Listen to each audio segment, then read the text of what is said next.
برادران اسلام، واجب الاحترام بزرگوں، دوستوں، بھائیوں، عزیز نوجوانوں، اللہ تبارک و تعالیٰ کے کلام مقدس میں سے آیات مبارکہ اور آقا انعام دار حبیب کبریا سیدنا محمد مصطفیٰ صلی اللہ علیہ وعلا آلہ واصحابہ وسلم تسلیما کثیرا کثیرا کہ فرامین مبارکہ میں سے ایک حدیث تلاوت کی ہے۔ دعا فرمائیں اللہ تعالیٰ اس عاجز کو مع الاہل صحت، عافیت کاملہ عاجلہ دائمہ اور حق بات بیان کرنے کی توفیق عطا فرمائیں۔ آپ کو سننے سمجھنے کی، ہم سب کو مل کر حق پر چلنے کی توفیق عطا فرمائیں۔ میں نے سابقہ دروس میں الحمدللہ ثم الحمدللہ مسئلہ توحید، مسئلہ رسالت، مسئلہ قیامت، اس کے بعد عظمت محمد مصطفیٰ، اطاعت محمد مصطفیٰ صلی اللہ علیہ وسلم، پھر خلفاء راشدین سیدنا ابی بکر، سیدنا عمر، سیدنا عثمان، سیدنا علی کا تفصیلی بیان اللہ نے اپنی توفیق سے کرایا۔ اور یہ بھی اللہ کی حکمت ہے کہ چونکہ موت تو برحق ہے، حتیٰ کہ پوری دنیا کے اندر لوگ خدا کے منکر پیدا ہوئے ہیں، نبی کے پیدا ہوئے ہیں، لیکن موت کا منکر تو کوئی نہیں۔ مرنے کے بعد اٹھنے کے منکر ہیں کہ مرنے کے بعد ہم نہیں اٹھیں، لیکن مرنے کا منکر کوئی بھی نہیں ہے۔ حتیٰ کہ جو کافر ہیں وہ بھی کہتے ہیں نہیں الا حیاتنا الدنیا نموت ولا مرتے، اذا متنا وکنا تراب، جب ہم مر جائیں گے تو موت کے تو وہ بھی قائل ہیں، لیکن بعث بعد الموت کے قائل نہیں۔ لیکن موت کے بھی اللہ نے درجات رکھے ہیں، اور سب سے اعظم درجہ موت کا جو ہے وہ شہادت فی سبیل اللہ ہے، شہید ہونا۔ اسی لیے اللہ کے قرآن میں وَمَن يُطِعِ اللَّهَ وَالرَّسُولَ فَأُولَٰئِكَ مَعَ الَّذِينَ أَنْعَمَ اللَّهُ عَلَيْهِمْ مِنَ النَّبِيِّينَ وَالصِّدِّيقِينَ وَالشُّهَدَاءِ وَالصَّالِحِينَ وَحَسُنَ أُولَٰئِكَ رَفِیقًا، یعنی نبی صدیق کے بعد جو مرتبہ ہے وہ شہداء۔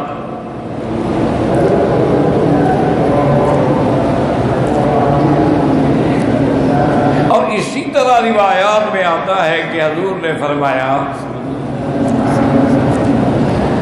کہ شہادت کے بھی تقریباً 3 مرتبے ہیں۔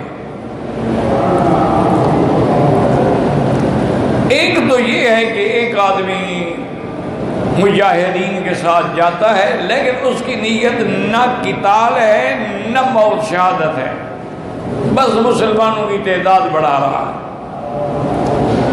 اس کو بھی اللہ تبارک و تعالی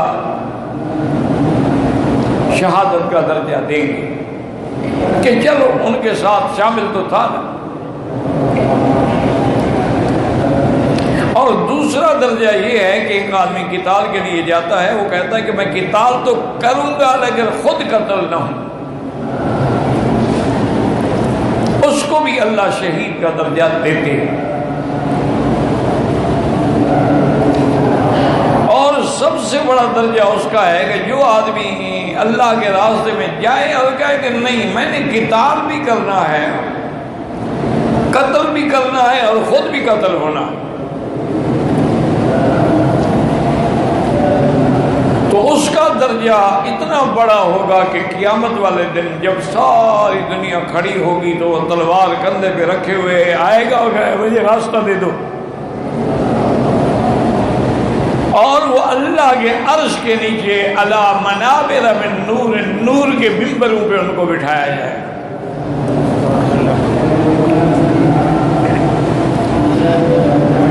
تو اس لیے اگر آپ غور کریں تو اللہ کی شان یہ ہے کہ علماء نے یہ لکھا ہے کہ حضور صلی اللہ علیہ وسلم کو بھی ایک نوع من الشہادہ نصیب ہوئی ہے۔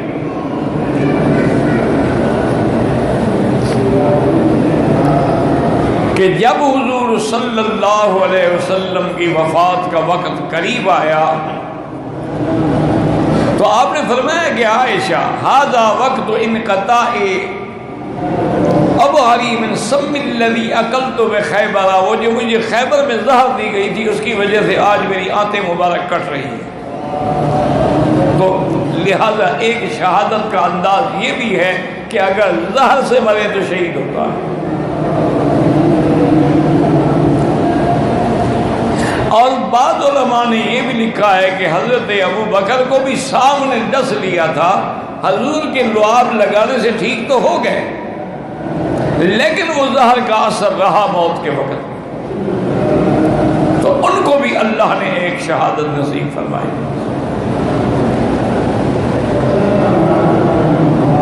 اور اسی طرح دیکھیں کہ پھر سیدنا عمر وہ تو شہید محراب ہیں، صفیں درست کر رہے ہیں اور وہی شہید ہوئے۔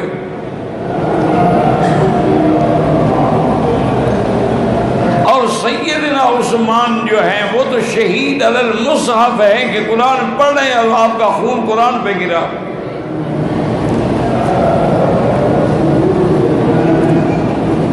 حضرت علی رضی اللہ تعالیٰ عنہ بھی شہید ہیں، مسجد میں ہیں، اور عبد الرحمن بن ملجم مرادی نے آپ پہ حملہ کیا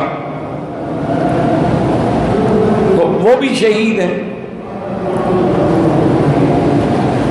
ان کے بعد حضرت حسن رضی اللہ تعالیٰ عنہ، تو حسن رضی اللہ تعالیٰ عنہ کو بھی زہر دیا گیا تھا جس سے آپ کی موت واقع ہوئی۔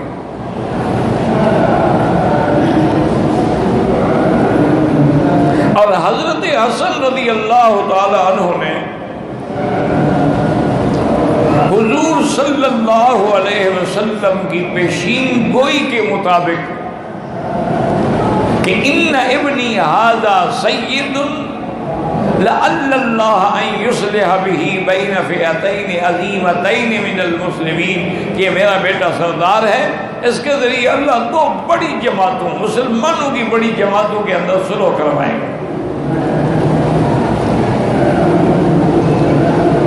تو حضرت حسن رضی اللہ تعالی عنہ نے حضرت حسین کے مشورے سے اور صحابہ کے مشورے سے حضرت معاویہ رضی اللہ تعالی عنہ کے ساتھ صلح کر لی، اور وہ جو جنگیں چل رہی تھیں اور صحابہ میں اختلاف کی فضا تھی، قتل عام ہو رہے تھے، وہ بند ہو گئے، صلح ہو گئی اور اسلام نے ترقی کرنی شروع کی۔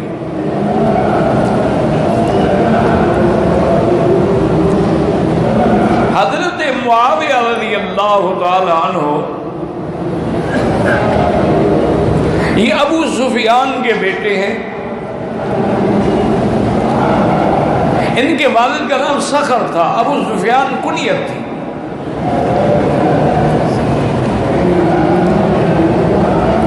بعض علماء نے تو یہی لکھا ہے کہ دونوں باپ بیٹا جو ہے وہ فتح مکہ والے دن مسلمان ہوئے۔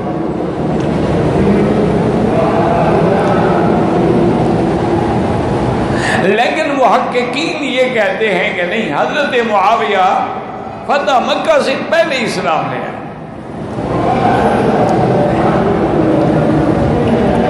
اور سیدنا معاویہ رضی اللہ تعالی عنہ کو اللہ نے بڑی خوبصورت ترین شکل عطا فرمائی تھی،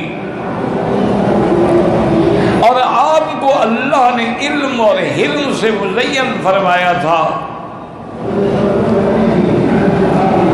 اور حضور صلی اللہ علیہ وسلم نے کئی مرتبہ حضرت معاویہ رضی اللہ تعالیٰ عنہ کے لیے دعا کی تھی، اللہم اہد بہ، اور ایک دفعہ فرمایا اللہم اجعلہ ہادیا مہدیا واہد بہ، اور ایک دفعہ دعا فرمائی اللہم علمہ الکتاب ونقہ عن الحساب۔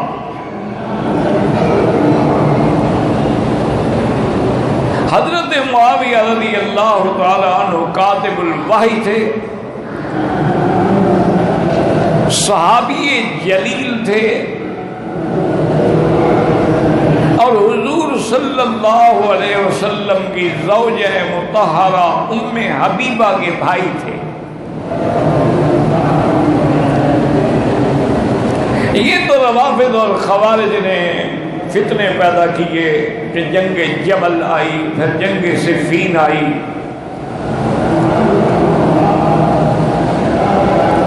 لیکن الحمدللہ دونوں اپنے اپنے مقام پہ دین اور اسلام کی ترقی کے لیے کام کرتے رہے، اور یہ سیدنا معاویہ تھے جن کے دور میں بحری بیڑا بنا،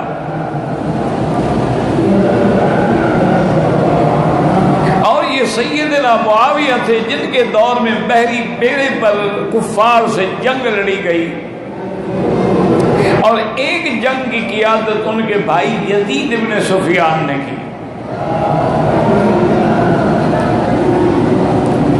سیدنا معاویہ رضی اللہ تعالی عنہ اپنے دور میں سیدنا حسن کو بھی، سیدنا حسین کو بھی، سیدہ عائشہ سب کو ہدایہ بھیجتے تھے، اور سب وہ ان کے ہدایہ کو قبول فرماتے تھے۔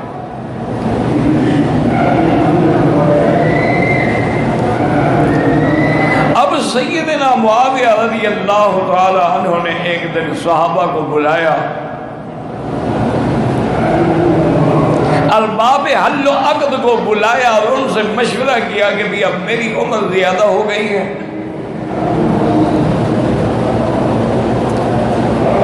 اور میں یہ نہیں چاہتا کہ میرے بعد جیسے حضرت عثمان رضی اللہ تعالی عنہ کی شہادت کے بعد اسلام میں لڑائیاں اور جنگیں شروع ہو گئی، کہیں میری موت کے بعد بھی پھر نئے فتنے نہ شروع ہو جائیں، کیونکہ حضرت معاویہ تو سب کو کنٹرول کیا ہوا تھا، بڑا طاقت تھی، دبدبا تھا۔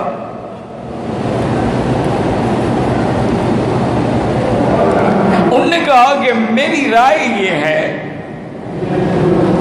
کہ میں اپنی زندگی میں اپنی خلافت جو ہے وہ اپنے بیٹے یزید کو دے دوں،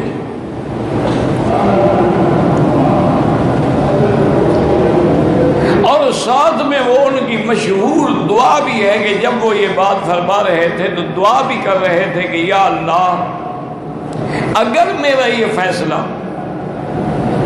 تیرے علم میں یزید کے حق میں بہتر ہے تو پھر اس کی خلافت کو کامیاب فرمانا، اور اگر یہ میرا فیصلہ غلط ہے تو پھر اس کی خلافت کبھی کامیاب نہ ہو۔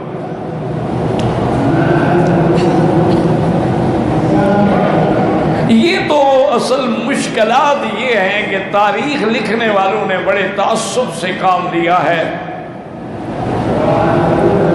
اور اس کی وجہ یہ تھی دراصل کہ جتنے علماء تھے، محدثین تھے، فقہاء تھے، انہوں نے تو قرآن اور حدیث پر کام کیا، کسی نے تفسیر پہ کام کیا، کسی نے حدیثیں جمع کرنے پہ کام کیا، کسی نے رجال حدیث پہ کام کیا، اور کسی نے فقہی مسائل کے استنباط پہ کام کیا اور زندگیاں لگا دی، انہوں نے تاریخ کی طرف توجہ نہیں کی۔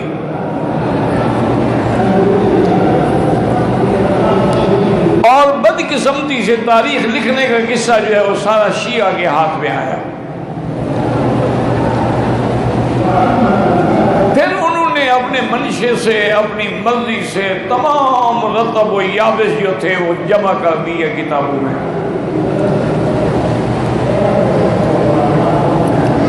اسی لیے ان کی کتابوں کو جب دیانتداری سے آپ پڑھیں گے تو ایک جگہ اس کی تعریف کر رہے ہیں، دوسری جگہ اسی کی شکایت کر رہے ہیں۔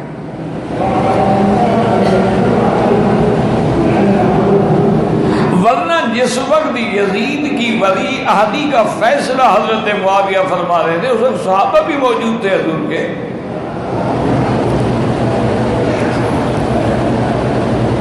تو اس وقت اگر یزید کے اندر کوئی ایسا فسق اور فجور اور کوئی علانیہ، جیسے کہ کتابوں میں مورخین نے لکھا ہے کہ وہ شرابی تھا، وہ فاسق تھا، وہ فاجر تھا، تو کوئی صحابی، حضور کا صحابی، کسی فاسق فاجر کی خلافت کے لیے یعنی اعلان کر کے مدد کر سکتا ہے؟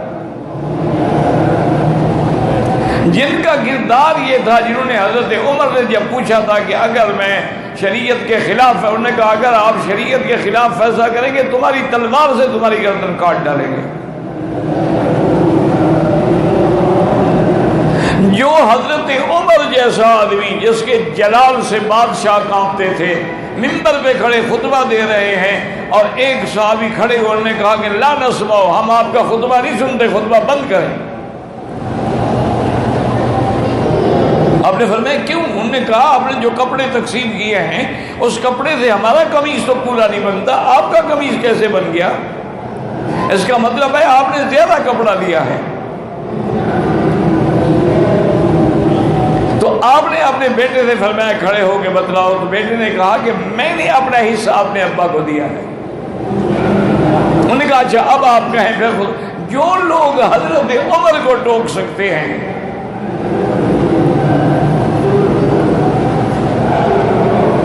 جن کے لیے سیدنا ابو بکر زکوٰۃ کے انکار پہ جہاد کا اعلان کر دیتے ہیں، اگر نعوذ باللہ ثم نعوذ باللہ اس وقت یزید کی یہ کیفیت ہوتی تو کبھی حضرت معاویہ کی بات نہ مانتے.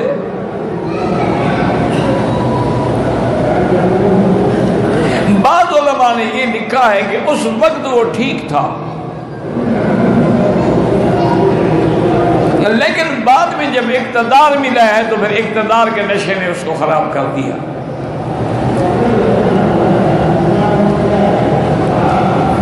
اور بعض مورخین نے تو یہ لکھا ہے کہ حضرت ابو ایوب انصاری رضی اللہ تعالیٰ عنہ جب جنگ میں فوت ہوئے تو ان کا جنازہ جو ہے وہ یزید نے پڑھایا. اتنے بڑے جلیل القدر صحابی کا جنازہ اگر یزید نعوذ باللہ فاسق فاجر ہو کیسے پڑھا سکتا ہے؟ یا اس کے پیچھے کون پڑھے گا؟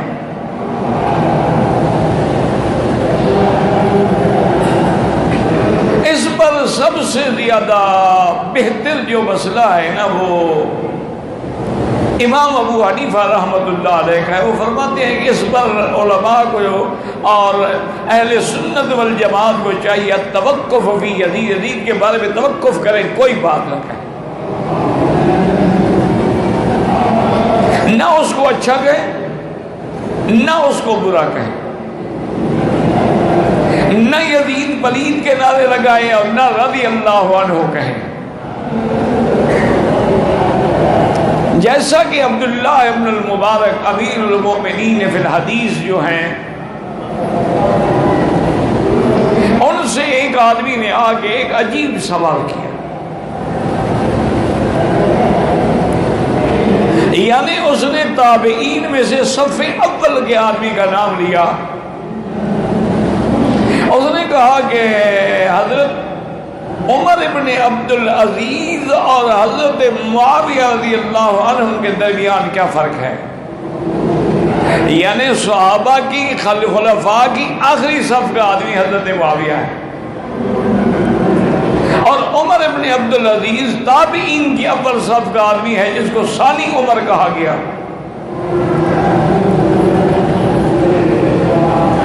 جو عدل میں، انصاف میں، سخاوت میں اپنی مثال آپ تھے.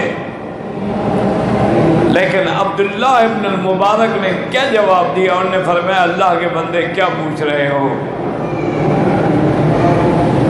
حضرت معاویہ نے جس گھوڑے پہ سوار ہو کے راکب فرسن وغزا مع رسول اللہ، اور حضور کے ساتھ اس نے کسی غزوے میں جا کے جہاد کیا، تو اس گھوڑے کے پاؤں سے جو مٹی اڑی اور اس کی ناک میں جا کے میل بن گئی، عمر ابن عبدالعزیز تو اس میل کے برابر بھی نہیں ہے.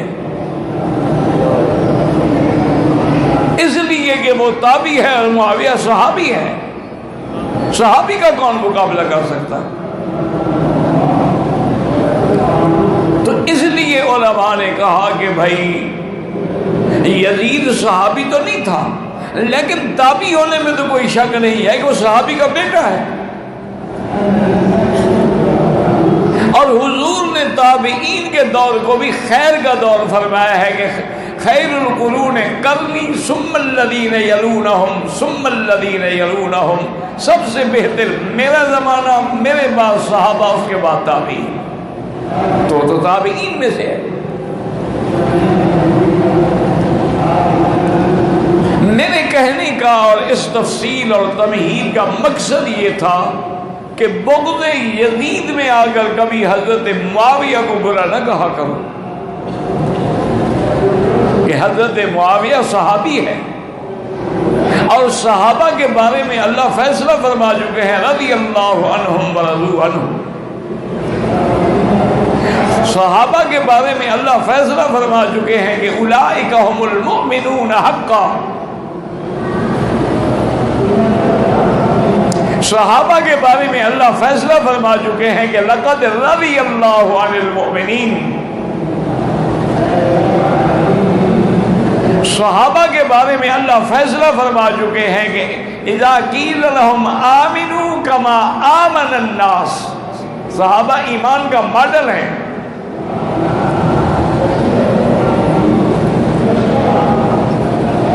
تو بہرحال حضرت معاویہ وفات فرمائی اور دمشق میں، شام میں ان کی قبر بنی.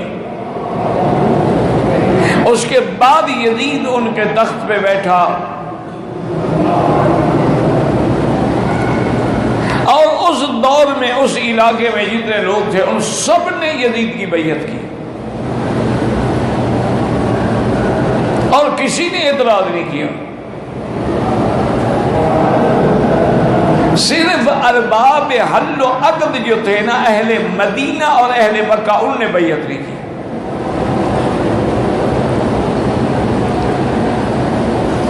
اور کئی دفعہ اس نے اپنے گورنرز کو لکھا کہ مکے والوں سے، مدینے والوں سے بیعت لیں، لیکن ان لوگوں نے انکار کر.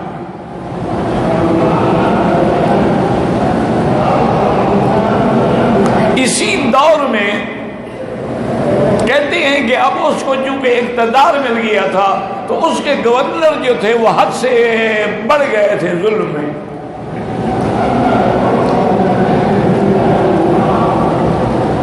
تو کوفے والوں نے حضرت حسین رضی اللہ تعالی عنہ کو خط لکھے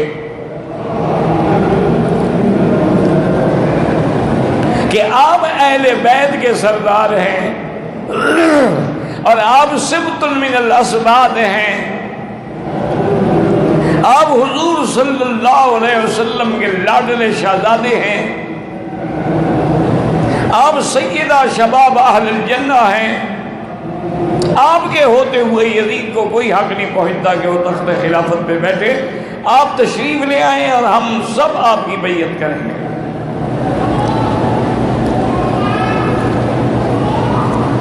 شاہ عبد العزیز محدث دہلوی رحمت اللہ علیہ نے لکھا ہے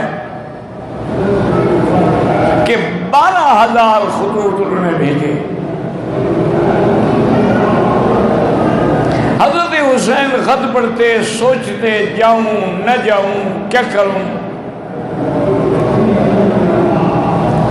صحابہ جو اس وقت موجود تھے جیسے حضرت عبداللہ ابن عباس ہیں،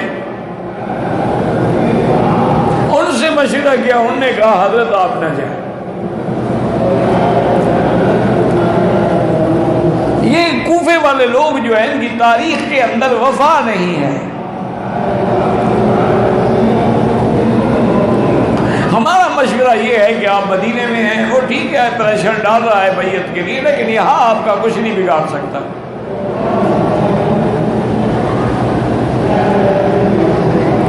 اگر آپ مدینہ منورہ چھوڑ کے چلے گئے اور کوفہ میں چلے گئے تو پھر اس کی تو وہاں عملداری ہے، اس کے گورنر ہیں وہاں.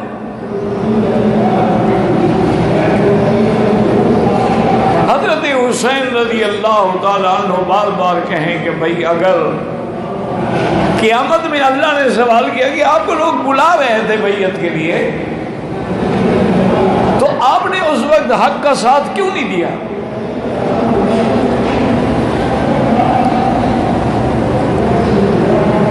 آخر حضرت حسین رضی اللہ تعالی عنہ نے یہ مشورہ کیا کہ میں نہیں جاتا، لیکن مسلم ابن عقیل جو ان کے قریبی عزیز تھے ان کو بھیجتے ہیں کہ وہ وہاں جا کر کوفے کے حالات دیکھ کے ہمیں مطلع کریں۔ اگر تو وہ اپنے خطوط میں سچے ہیں تو پھر میں بھی چلا جاؤں گا، اور اگر وہ خطوط میں سچے نہیں ہیں، دھوکہ دینا چاہتے ہیں، تو پھر میں نہیں جاؤں گا۔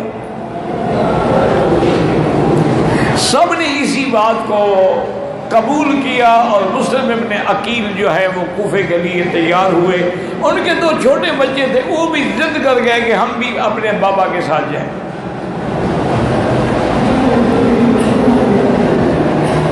حضرت مسلم ابن عقیل نے بڑا روکا، بھی آپ چھوٹے بچے ہیں، بڑا سفر ہے مدینہ منورہ سے کوفے کا،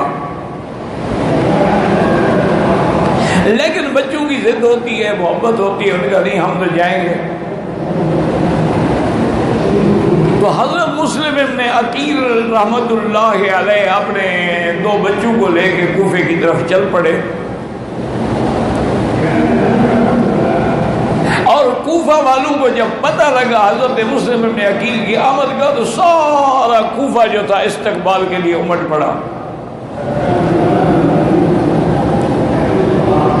چھوٹے بڑے بچے سب سڑکوں پہ نکل آئے، اور اصحاب رسول کے نعرے لگانے لگے، اور ہزاروں آدمیوں نے تو وہی راستے میں ہی حضرت مسلم بن عقیل کی بیعت کر لی۔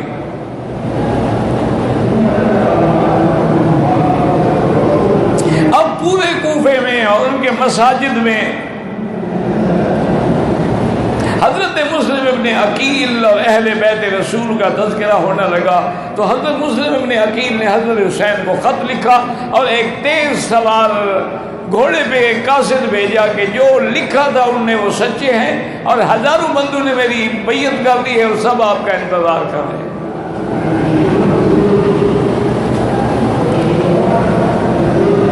کہتے ہیں کہ یزید کو پتہ لگا کہ بھی کوفے کی تو فضا ہی بدل گئی ہے، کوفہ تو سارے کا سارا مسلم ابن عقیل کے ہاتھ میں بیعت کر چکا ہے، اور اگر وہ اس میں مضبوط رہ گئے تو پھر میرا اقتدار تو نہیں بچ سکتا ہے۔ اس نے اس گورنر کو ہٹا کے ابن زیاد کو گورنر بنایا کوفے کا، اور حکم دیا کہ سختی کے ساتھ جو ہے آپ ان سے معاملہ کریں، اور اگر وہ مسلم ابن عقیل کی بیعت سے باز نہ آئے تو پھر سب کو تہہ تیغ کر دیں۔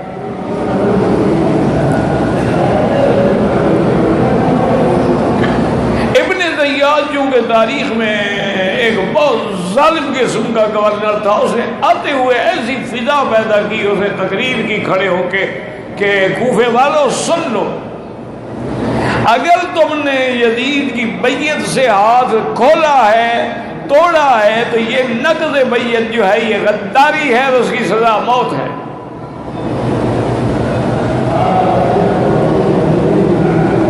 یا تو یزید کی بیعت پہ اسی طرح قائم رہے، ورنہ پھر موت کے لیے تیار ہو جائے۔ وہ جو جناب نعرے لگانے والے تھے نا جی، استقبال کرنے والے، صرف ابن زیاد کی تقریر سن کے ایسے بزدل بنے کہ تتر بتر ہو گئے، مسلم بن عقیل اکیلے بیٹھے ہوئے۔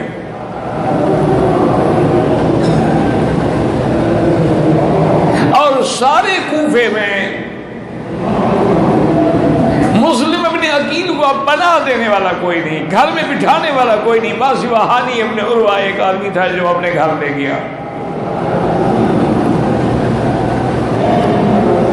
ابن زیاد کی فوجوں نے ہانی ابن عروہ کے گھر پر بھی محاصرہ کر دیا۔ مسلم ابن عقیل نے اس کو سمجھانے کی بڑی کوشش کی کہ یہ خطوط دیکھو، ان نے ہمیں بلایا تھا، ہم آئے ہیں، اگر یہ ہماری بیعت پہ قائم نہیں ہے تو ہم واپس چلے جاتے ہیں۔ انہوں نے کہا کہ نہیں، اب واپس نہیں جا سکتے آپ۔ تو اس نے اپنی فوجوں کے ذریعے حملہ کیا، ہانی ابن عروہ کو بھی اور مسلم ابن عقیل کو بھی، اور ان کے دونوں فرزندوں کو شہید کر دیا۔ وہ معصوم بچے بھی شہید ہو گئے۔ اب حضرت حسین یہاں سے قافلہ لے کے ان کے خط آنے پر چل پڑے تھے کہ بھی وہاں تو حالات ٹھیک ہے، اسی لیے آپ نے اپنے خاندان کو بھی ساتھ لے لیا کہ وہاں کوئی جنگ تو نہیں کرنی۔ وہاں جب حالات ٹھیک ہیں اور وہ لوگ ہماری بیعت میں تیار ہیں، صاف بات ہے کہ میں اپنے بچوں کے ساتھ رہوں گا۔ حضرت حسین رضی اللہ تعالی عنہ راستے میں تھے کہ آپ کو خبر ملی کہ مسلم ابن عقیل شہید ہو گئے، اور تمام کوفے والوں نے انکار کر دیا ہے، بیعت توڑ ڈالی ہے، اور کوئی بھی اس وقت ایک بندہ بھی آپ کی حمایت میں بولنے والا نہیں ہے۔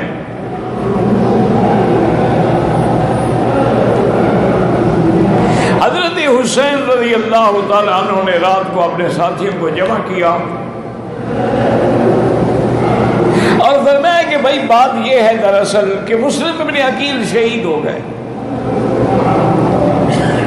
ان کے بچوں کو بھی ظالموں نے شہید کر دیا۔ اب جو آدمی تم میں سے واپس مدینہ منورہ جانا چاہتا ہو، میری اجازت ہے وہ چلا جائے۔ میں نے ضرور آگے جانا ہے کہ مجھے حضور پاک نے اپنے نانا نے خواب بتایا تھا کہ مجھے خواب میں ایک زمین دکھلائی گئی ہے جس کی ریت بھی سرخ ہے، وہاں حسین نے شہید ہونا ہے۔ میں تو پھر اپنی شہادت گاہ سے پیچھے نہیں ہٹ سکتا۔ اگر آپ لوگ جانا چاہتے ہیں میں انہوں نے کہا ہم آپ کو چھوڑ کے نہیں جا سکتے۔ حضرت حسین نے پھر سفر شروع کیا۔ ابن زیاد نے بھی اپنی فوجی دستے جو تھے آگے بڑھائے، اور انہوں نے بھی حضرت حسین رضی اللہ تعالی عنہ کو گرفتار کرنے کے لیے گھیرا تنگ کرنا شروع کر دیا۔ حضرت حسین رضی اللہ تعالی عنہ نے ان کے ابن زیاد کے نمائندوں کو بلایا اور کہا دیکھو بات سنو، میری 3 شرطیں ہیں۔ ایک شرط تو میری یہ ہے کہ مجھے مدینہ منورہ واپس جانے دو۔ ان لوگوں نے ہمیں بلایا تھا، اور اگر انہوں نے بے وفائی کی ہے تو ہمیں یہاں رہنے کی یا آنے کی ضرورت کیا ہے؟ اور دوسرا راستہ یہ ہے کہ تم بغیر کسی لڑائی کے مجھے یزید کے پاس جانے دو، میں خود اس سے بات کروں گا، اور ہم اگر کسی نتیجے پہ پہنچ گئے تو بلا وجہ لڑائی کی کیا ضرورت ہے۔ اور اگر یہ 2 باتیں آپ کو منظور نہیں ہیں تو تیسری بات میری یہ ہے کہ کسی اسلامی ملک کی سرحد سے مجھے ادھر اس شہر میں اس ملک میں جانے دو، میرا راستہ نہ روکو۔ ابن زیاد کے نمائندوں نے کہا جی نہیں، ہمیں یہ حکم ہے یا بیعت کرو یا پھر جنگ کے لیے تیار ہو جاؤ۔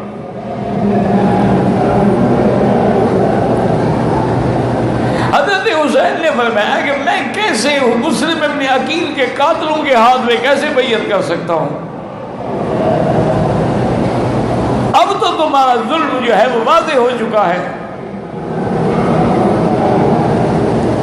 حضرت حسین بڑھتے رہے اور وہ بھی راستہ بھی دیتے رہے اور گھیرا بھی تنگ کرتے رہے حضرت حسین کا۔ ان کے پاس تو فوج تھی نا۔ حضرت حسین رضی اللہ تعالیٰ عنہ کے ساتھ وہ اپنے خاندان کے لوگ تھے۔ آپ عین اس مقام پہ پہنچے جس کا نام کربلا تھا، اور وہی نشانیاں جو حضور پاک نے اپنے خواب میں بتائی تھی وہ حضرت حسین کو سامنے نظر آئی۔ حضرت عثمان رضی اللہ تعالی عنہ کا 40 دن تک پانی بند کیا گیا۔ حضرت حسین رضی اللہ تعالی عنہ کا بھی پانی بند کیا گیا. حضرت حسین نے انہیں بھی تقریر کر کے سمجھانے کی کوشش کی لیکن کوئی سمجھنے کے لیے تیار نہیں تھا. مقابلہ ہوتا رہا. پھر میدان میں حضرت علی اکبر نکلے، حضرت حسین کے بیٹے.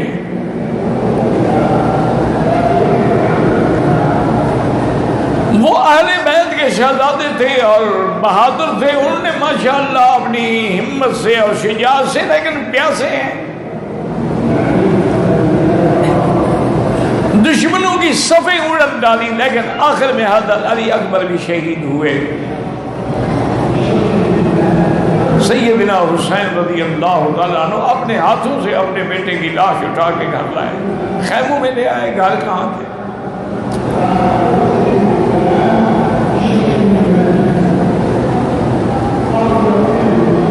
گھر والوں نے کہا ذرا پریشان، نے کہا نہیں صبر کرو. وَبَشِّرِ الصَّابِرِينَ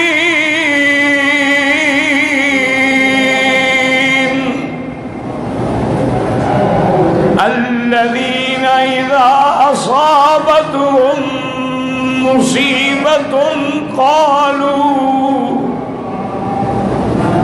قَالُوا إِنَّا لِلَّهِ وَإِنَّا إِلَيْهِ رَاجِعُونَ.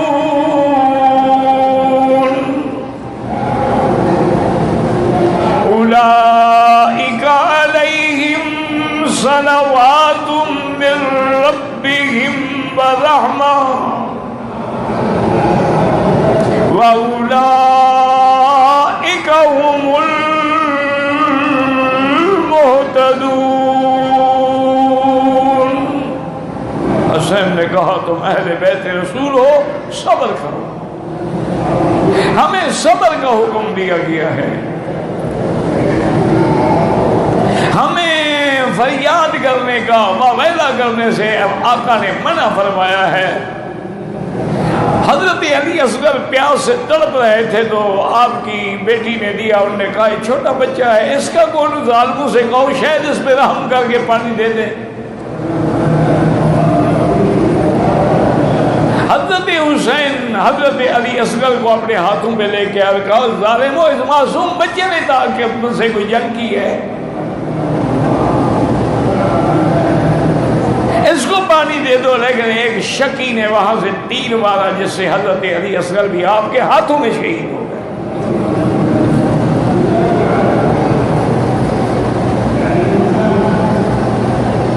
حضرت حسین اس کو لے کر بھی آئے اور کہا کہ گھر والوں سے کہ اب اس پھول کو بھی سنبھال لو.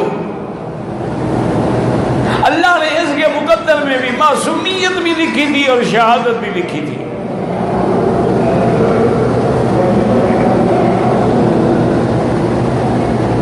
آخر میں حضرت حسین چونکہ زین العابدین بیمار تھے، وہ تو چلنے کے بھی قابل نہیں تھے. اب حضرت حسین میدان میں نکلے ہیں.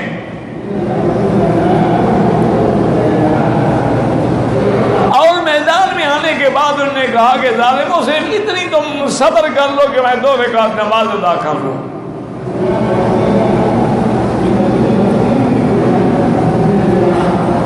اور وہ بھی اہل بیت کے جوانوں کی شہادت اور ان کی جرت اور ان کی حمایت دیکھ چکے تھے، اور حضرت حسین کا صبر بھی دیکھ چکے تھے کہ جو جوان بیٹے کی میت پہ نہ رویا وہ حسین، جس نے اپنا سب کچھ کھو کے پھر کچھ نہ کھویا وہ حسین. وہ جانتے تھے کہ یہ حسین ہیں اور اہل بیت کے سردار ہیں. انہوں نے بھی موقع دیا، لیکن حضرت جب نماز میں آئے تو شمس الجوشن نے آگے آپ پہ حملہ کیا.